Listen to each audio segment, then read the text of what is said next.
Ақтөбе қаласы 75-ші жалпы білім беретін орта мектебі. 6-шы класс, Қазақстан тарих пәні, пән мұғалімі Әбдіғалиева Шариат Әлмұрзаевна.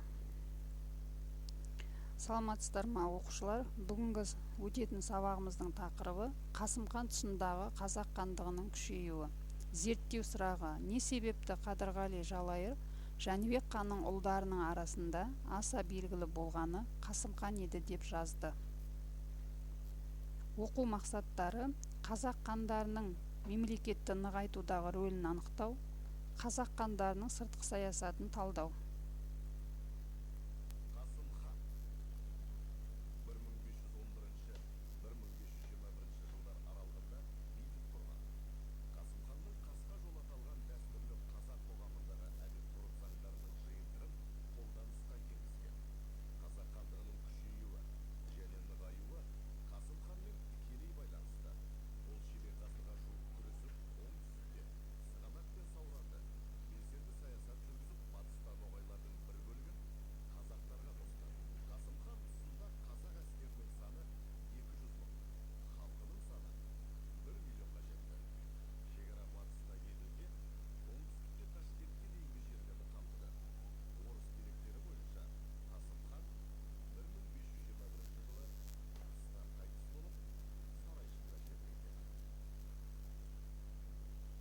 Оқушылар, сендерге қазір бірінші тапсырма, ол кестені толтыру. Яғни кестені толтырар кезде төмендегі дескрипторларға назар аударыңыздар. Яғни Қасымхан тұсындағы қазақ хандығының ішкі саясатын сипаттайсыңдар. Қасымхан тұсындағы қазақ хандығының сыртқы саясатына сипаттама жазасыңдар. Үшінші, мемлекетті нығайтудағы басты қадамдарына сипаттама береміз.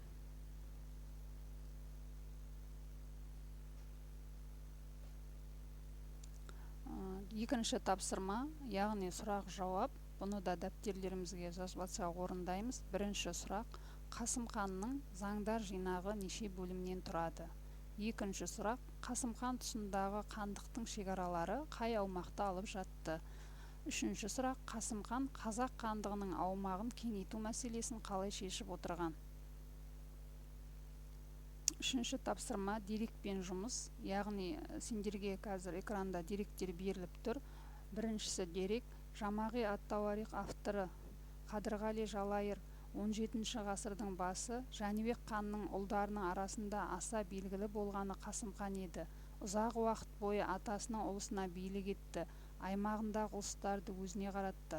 Ол туралы аңыздар әр жерде көпке тараған, көпке мәлім болған деп дерек қалдырған. Екінші дерек: Бабырнама, авторы Бабыр, қазақ халқының бұрынғы соңғы ханы, сұлтандардың ішінде Қасымхан қандай құдіретті әмірші болған емес, оның 300 мыңдай әскері бар еді. Үшінші дерек: Зубадат әл-Асар, авторы Әли Насраллах, Қасымхан бүкіл Дешті Қыпшақтың падишасы болды. Ол ұлы істер жасау үшін туған адам еді. Қасымханның қисапсыз әскері қазақтар мен ноғайлардан құралған еді деп дерек қалдырған. Төртінші дерек: Тарихи Рашиди, авторы Дулати, 16-шы ғасыр. Қасымхан бүкіл шығыс Дешті Қыпшаққа билік жүргізді. Оның атақ-даңқы зор болғаны сондай, Жошы ханнан кейін Қасымханнан асқан құдіретті хан бұл жұртта болып көрген емес. Қасымханның қол астында миллионнан астам адам болған деп дерек қалдырылған. Енді осы деректер сенімді ме? Деректердің құндылығы, маңыздылығы қандай?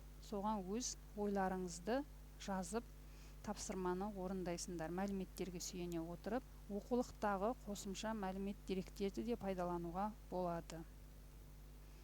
Енді бүгінгі сабағымыздың зерттеу сұрағына жауап берейік. Яғни сол зерттеу сұрағына жауап беру үшін Қасымханға жаңағы оққан өздерің деректеріңе сүйене отырып мінездеме жазып шығыңдар. Не себептен Қасымханға осындай ең жоғарғы баға беріліп отыр?